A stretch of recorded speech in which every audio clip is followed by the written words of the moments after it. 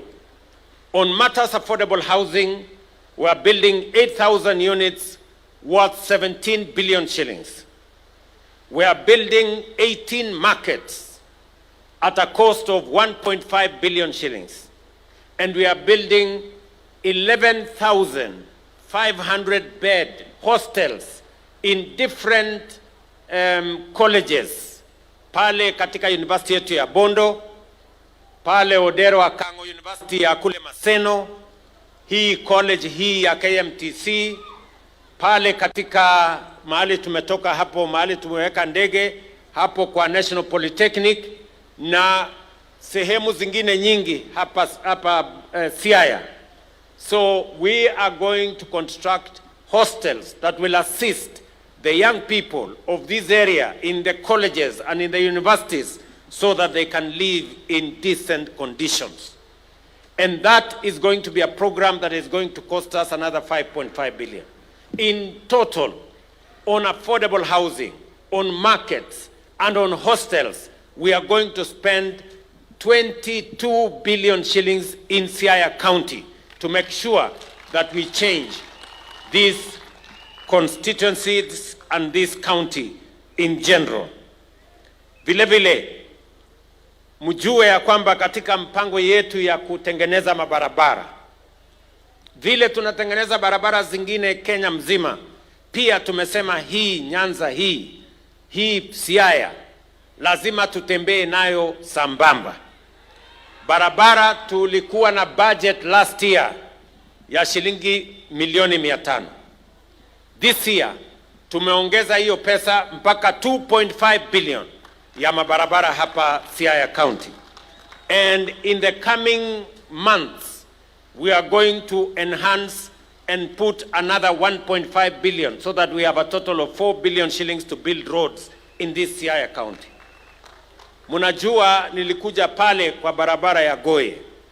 Huyu bwana Ochanda ananisumbua kila wakati na hiyo barabara na hiyo maneno ya daraja. Now we have resources, we have put their money to work on that bridge. Tumetengeneza pia mpango ya barabara ya Kodiaga, Rabango, Ratuoro mpaka Usenge. Hiyo barabara vile vile iko katika mipango yetu.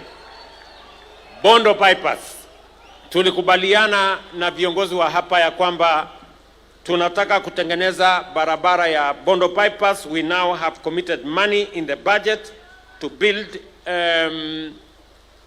Bondo bypass, as we also build the road from Jaramogi Oginga University to Uloma all the way, tuhakikisha kwamba that section of this county is also attended to, na tunahakikisha kwamba kuna barabara ya kutosha.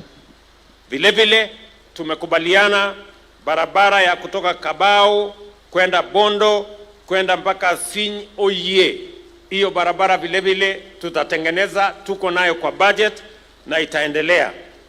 Barabara ya Tanga, Kibaku, Osiri iko kwa budget yetu. Kalandini, ile Otiende alisema, Kalandini, Luala mpaka ifike Kaelija. Sijui Elija alikuwa nani, lakini mtu wako hapo. Hiyo barabara vile vile tutatengeneza. Wangariot, Asembo Bay vile vile iko katika budget yetu. Sidindi, Sikomere, Masiro iko katika budget yetu, na vile vile Ngia, Kobare, Malele iko katika budget yetu. Na vile niliwaeleza, sitataja barabara yote, lakini I want to assure you that in the next 1 year you will see the difference that we are making in road construction, not just in Siaya but in the whole country, because we have put together resources close to 300 billion Kenya shillings to build roads in the Republic of Kenya, because we want to make a difference and because we want to move people, we want to move goods, we want to move services so that we can grow our economy, we can eliminate hunger, we can eliminate poverty, and we can contribute to the growth of our economy as we build our nation as Kenyans. Vile vile, kwa sababu nimefika hapa leo, mimi nataka niwaeleze vile vile James Orengo, tulikutana na yeye na watu wa Siaya walikuja wakanitembelea na tulikubaliana na wao mambo kadhaa. One of them is stadium hapa kwenu Siaya. Hiyo stadium ilijengwa na mimi nataka nishukuru Rasanga, alifanya sehemu kidogo, Orengo akakuja akafanya sehemu hapo. Sasa ile imebaki ni sehemu mimi nitashughulikia. Tayari nimetumana hapa. Orengo alisema contractor atakuja tarehe 8 Oktoba. Sio hivyo. Wacha nisahihishe. Tarehe 8 September ndio contractor anakuja. In the next 8 days contractor atakuwa hapa. Na nimeamurisha huyo contractor, mimi nataka hiyo kazi ya both the facility ya stadium. Tumewapatia milioni 550 ya stadium to make the stadium modern. Mimi nasikia mnasema sana kuhusu Homa Bay. Hii stadium yenu pengine itashinda ile ya Homa Bay. So mosmos tulizeni boli. Sawa sawa. Vile vile tumetoa pesa milioni 500 ya kuwajengea hospitali pale pia katika hapo Siaya. So the contractor is going to do both the stadium and we are also going to do the hospital. Because tunataka kuhakikisha kwamba hiyo hospitali inapata nafasi ya kutibu watu wa hapa Siaya in a way that reflects the needs of the people of this county. Vile vile mimi nataka niwashukuru watu wa Siaya. Katika program yetu ya matibabu, nyinyi mnajua ya kwamba tumekubaliana afya for a very long time. Health has been a privilege for those who cannot afford and those who have the means. But the Constitution tells us that health is a right of every Kenyan, irrespective of their financial capacity or status. Na sababu hiyo ndio tumebadilisha mambo ya afya. Tukasema tunataka kusajili kila Mkenya. Tunataka kila Mkenya apate matibabu, aende hospitali, atibiwe na aende nyumbani bila ya kuulizwa pesa yeyote, because we now have a plan on how to deliver health in the Republic of Kenya. Hapa Siaya wananchi 1,400 wamejiandikisha tayari kwa SHA. Out of 990 citizens, 990,000 citizens of this county, already 40% are registered in SHA. Mimi nataka niwaulize wale wengine wote ambao hamjajisajili. Tunataka mujiandikishe, kujiandikisha ni bure. Wewe ujiandikishe, na nilisema ya kwamba hii kujiandikisha itakupatia nafasi ya kwenda hospitali utibiwe pale kwa level 1, level 2, level 3, hospitali ya dispensary, hospitali ya health center, hospitali ya sub-county hospital, hospitali ya level 4. Hizo hospitali zote ukienda pale utatibiwa, ile utapatiwa dawa, utadungwa sindano kama inahitaji sindano, upatiwe dawa na uende nyumbani bila ya kuulizwa pesa yoyote na mtu yeyote. And I want to repeat, nikiwa hapa Siaya, bado kuna counties moja ama mbili ambayo inalipisha wananchi.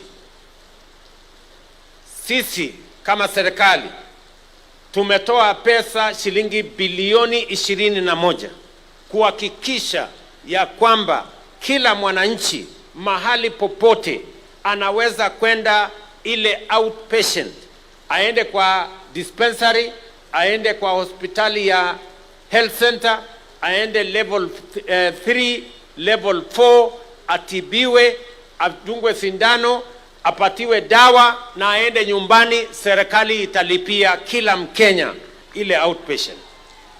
Yenye mnanielewa watu wa Siaya? Ber kosok ber. Mnanielewa?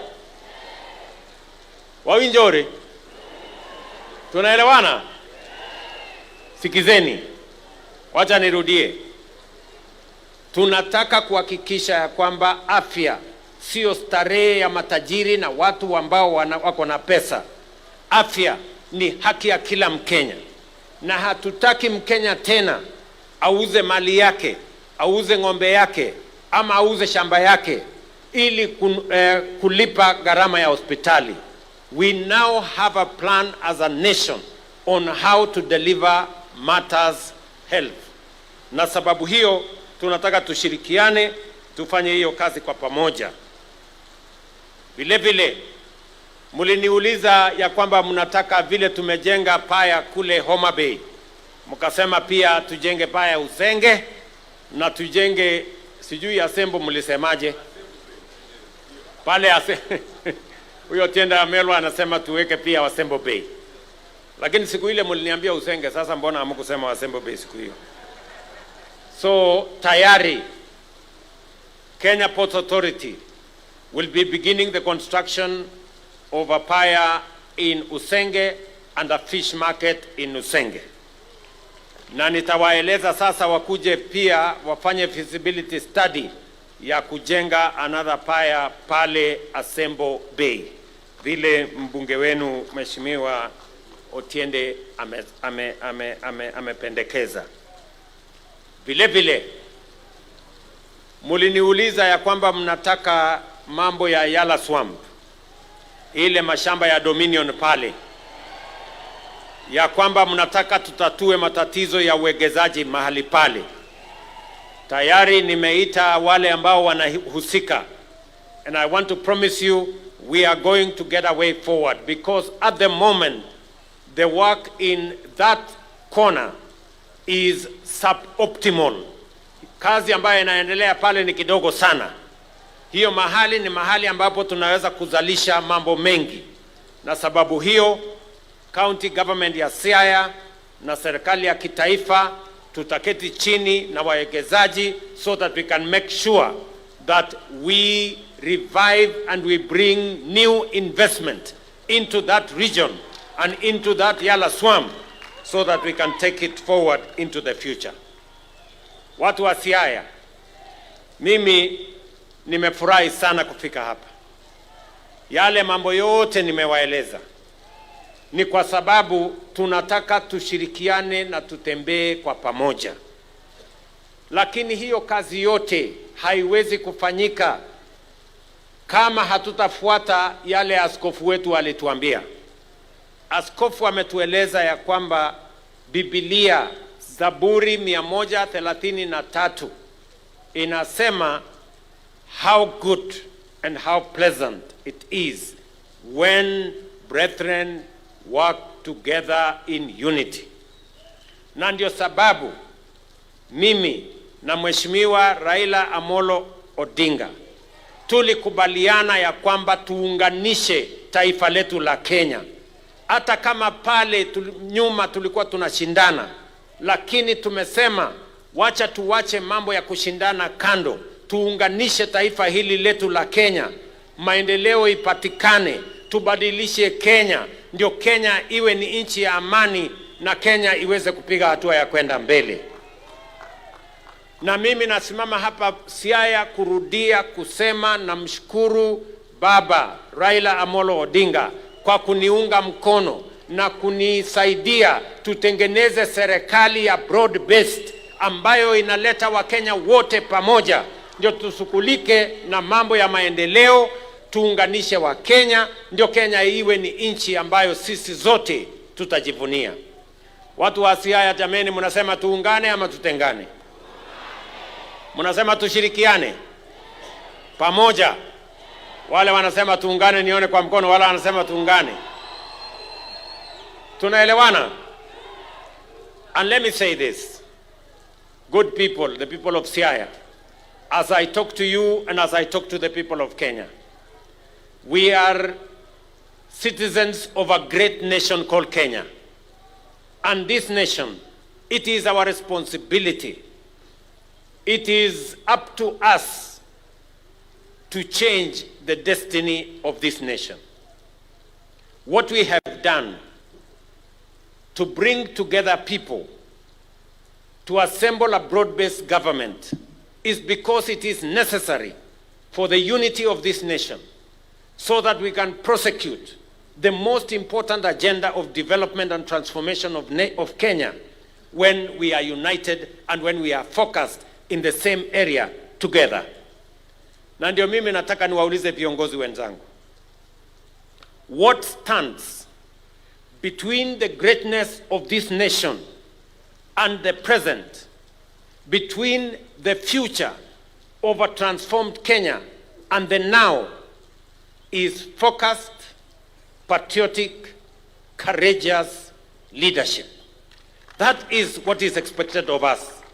Na wauliza MCS, wabunge, magavana, na sisi wote. As leaders, we have the privilege to be leaders in this nation.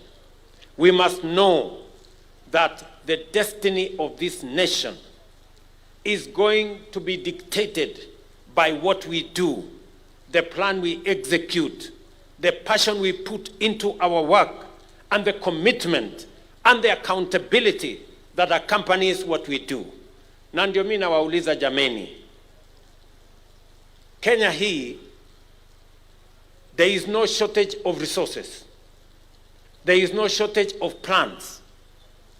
What stands between Kenya and its greatness is bold, courageous, focused, patriotic leadership, as we have been told by the bishop here. And that is why we must stand together. That is why we must stay focused. And I am confident, mimi nataka niwaeleze watu wa Siaya, as I talk to the people of Kenya, I am confident about the future of this nation. Vile watu wa Korea walibadilisha nchi yao in 30 years. Vile watu wa China walibadilisha nchi yao. Vile watu wa Singapore. Singapore was at the same level as Kenya 60 years ago. Today they are in the first world. We are still struggling in the third world. Let me tell you, good people, we can change this Kenya in the next 30 years. In our lifetime, we can make this country go to the first world. And I am very confident that we have the ability, we have the resources, we have the capability and the human resource to do it. What we must do is to stand together. Look at what we have done. Wacha mimi niwaulize. Look at what we have done. In 3 years, we have doubled our savings at the National Social Security Fund. We had 320 billion, now we have 640 billion. What is going to happen in 5 years? What's going to happen in 10 years? What's going to happen in 20 years? We will not be borrowing money from outside, we will be borrowing our own money because we will have enough savings. Look at what we have done in agriculture. We have cut down the importation of sugar by 70%. We have cut down the importation of maize by 70% because we have invested resources in production. Look at what we have done in education. Our struggling universities, today, they are on sound footing. We have hired so many teachers. We have transformed our education. Look at what has happened. Today, we are building 160,000 houses across Kenya, including 8,000 in Siaya County. Look at what is going to happen. What is going to happen in 5 years? Look at what is going to happen in 10 years. This country, good people, if we stand together, if we are focused, if we are patriotic, if we are accountable, this Kenya is going to change in our lifetime.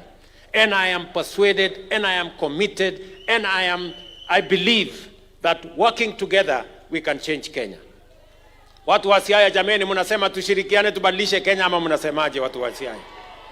Mnasema tushirikiane? Yes, we can change this nation in our lifetime. It is possible because we have look at what has happened. Let me give you a bit examples. We have raised 300 billion shillings, not through any other, from our own resources for our roads. We are undertaking projects of 500 billion on housing, on markets, on hostels. Money we have not borrowed from anybody. Money we have raised from our own resources. Look at what we are doing in health. We are committing and we are spending close to 100 billion and another 200 billion in matters of equipment in our health. Money we have not borrowed from anybody. Money we have raised from our own resources. We have increased our savings by another 320 billion shillings in Kenya. Money we have not borrowed from anybody. Just imagine what we can do if we are focused, if we have a plan, if we are courageous, and if we know where we want to go. I want to implore on leaders, nyinyi ndugu zangu MCAs, my friends, members of parliament, my brothers and sisters, the governors, I want to ask you, let us work together. We can change this nation in a very fundamental way. We will stop borrowing. We will stop being in the third world. We can move this nation into the first world in our lifetime. Jameni, tutashirikiana watu wa Nyanza, watu wa Siaya tutashirikiana, ndugu zangu wabunge tutashirikiana, MCAs muko tayari, wabunge muko tayari, Bwana Orengo wewe uko tayari, ama namna gani bwana? Tunaelewana ndugu zangu? I am saying this with this passion because I can see the future and I can see a different Kenya. Many people sometimes accuse me of saying things that are not there because I can see them. Many people cannot see, but I can see a different Kenya. If we keep the faith, if we stick together, if we stay focused, if we are patriotic, if we are accountable. And that is why I agree with my CS, this man, John Badi, when he says that our detractors, we are not going to listen to you.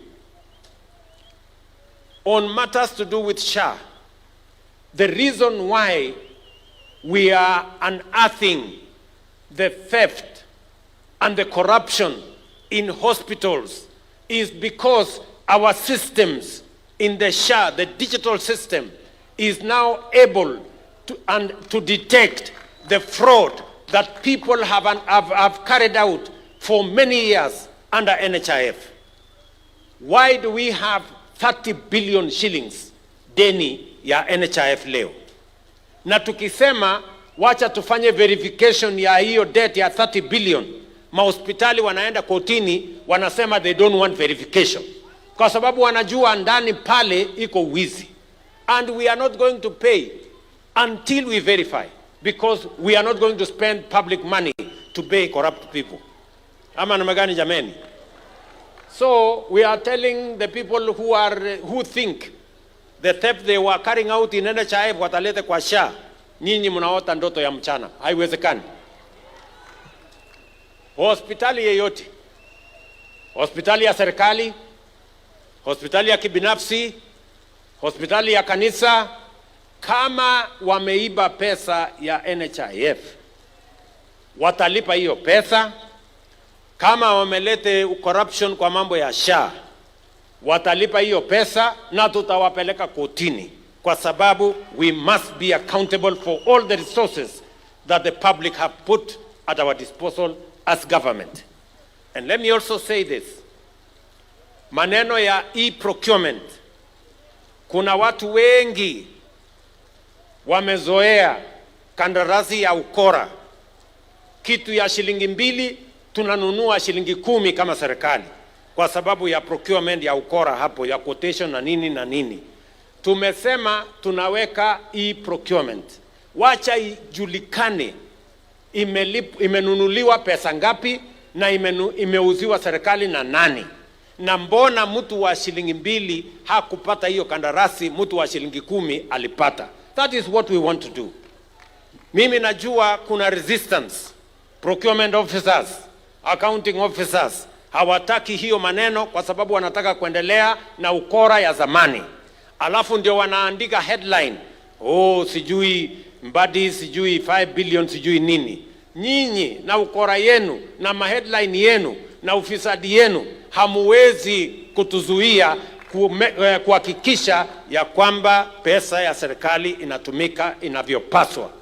And we are going to implement e-procurement. There is no going back. Any official who is not ready to work with us in e-procurement, they can as well leave. Waondoke kwa serikali, waende watafute kazi nyingine. Ama namna gani? Tuko pamoja ama tuko pamoja my friends? Mnasema tuendelee ama tuendelee? Na vita ya ufisadi hakuna mahali itasimama. Kama ni kwa bunge, kama ni judiciary, kama ni executive, kama ni county, kama ni maofisi zetu za mawizara, we are going to make sure that every penny that has been given by the people of Kenya must be spent as is required and must be spent for the purposes for which that money was meant. And we are going to be firm and we are going to be steady, and no amount of blackmail, intimidation or whatever they want to do is going to stop us. Tunaelewana ndugu zangu? Tumekubaliana watu wa Siaya? Mwisho, huyu bishop ambaye ametunenea neno la Mungu in a very profound way, ametueleza vile vile kuna cathedral inajengwa hapa. Na katiba ya Kenya, the opening ya katiba ya Kenya inasema, we, the people of Kenya, acknowledging the supremacy of God, of all creation. Yani, kabla hatujasema ofisi ingine yote, tunasema nani? Tunasema Mungu. So wale wako na kisirani na sisi na Mungu, shauri yao. Waende wasome katiba kama hata wameshindwa Biblia. Ama namna gani? Si ndio? Sisi tuliandika katiba sisi wote. Na tukasema tumejipatia. So bishop, hiyo cathedral ya hapa Siaya, mnajua imejengwa miaka 20. Just imagine. Nyinyi wote hapa, kila mtu hapa amejenga nyumba yake amemaliza. Lakini kanisa ya Mungu hapa imekwama. Na tuko hapa. Na tunaongea Kiingereza mingi, sijui tunaongea na Kijaluo, sijui na nini. Sasa hii na mnajua Yesu anaweza kurudi anytime. Sasa just imagine. Yesu arudi, sisi tuko manyumba yetu, hii cathedral iko itakuwa makosa makubwa sana. So lazima tumalize hii cathedral. Mupende msipende. Hapa namna gani? Hapo tu peke yake ndio naweza kuruhusiwa kusema mupende msipende. Hii cathedral we must finish it. Sawa sawa? So kwa sababu bishop amenionyesha inatakana hapa, inatakana hapa, inatakana namna hii, inatakana namna hii, inatakana pesa nyingi. So nyinyi mtafanya sehemu yenu na mimi tutafanya sehemu yetu pamoja na marafiki wenu. So we must complete this cathedral, so tufanye bidii. Jana nilikuwa pale kwa stadium kwa finals ya mpira pale. Na nilikuwa na baba hapo. Nikamwambia mimi naenda Siaya. Kaniambia basi wewe nipelekee salamu. So hii ya Orengo ni ya asubuhi leo, yangu ilikuwa ya jana. So si ndio? Na nikamwambia nikienda Siaya nitapeleka salamu zako na ile kazi iko pale tutafanya sisi wote. Akaniambia ni sawa. Si ndio? Sasa alifanya makosa kwa sababu sasa hakujua pengine iko kazi kubwa hapa ya kufanya. Sasa ndio hii kazi imefika. Na lazima kwa sababu niko na ruhusa yake tufanye, si ndio lazima tufanye. Sasa kwa hiyo kanisa nyinyi mtafanya sehemu yenu. lakini mimi nitawatafutia shilingi milioni 20 ya hiyo kanisa. Na kwa sababu baba alinituma na nasikia yeye ni Mwangilikana. Ama yeye ni wa kanisa gani? Mimi nauliza Bishop, unajua baba ni wa kanisa gani? O Anglican. Nilikuwa nafikiri ni wa Lejo Maria.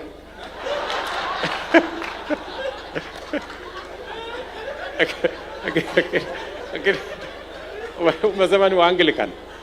Bas, mimi nitaenda kumwambia nimepledge kwa niaba yake shilingi milioni 5 alete ya kumaliza hii kanisa. Si ndio? Alafu nyinyi sasa kina Opio na James na nini mkuje malize ile ingine. So tutashirikiana namna hiyo. Kwa hivyo ndugu zangu watu wa Siaya, mimi sitaki kusema kuzidi hapo. Mimi nimefurahi sana kufika hapa na mjue ya kwamba tukienda mbele tunatembea tukiwa pamoja. Na Mungu atatujalia so that we can take this nation to the next level. Thank you very much. Mimi nasema asante sana. Nyasaye okwedhu. Sawa sawa. Thank you very much.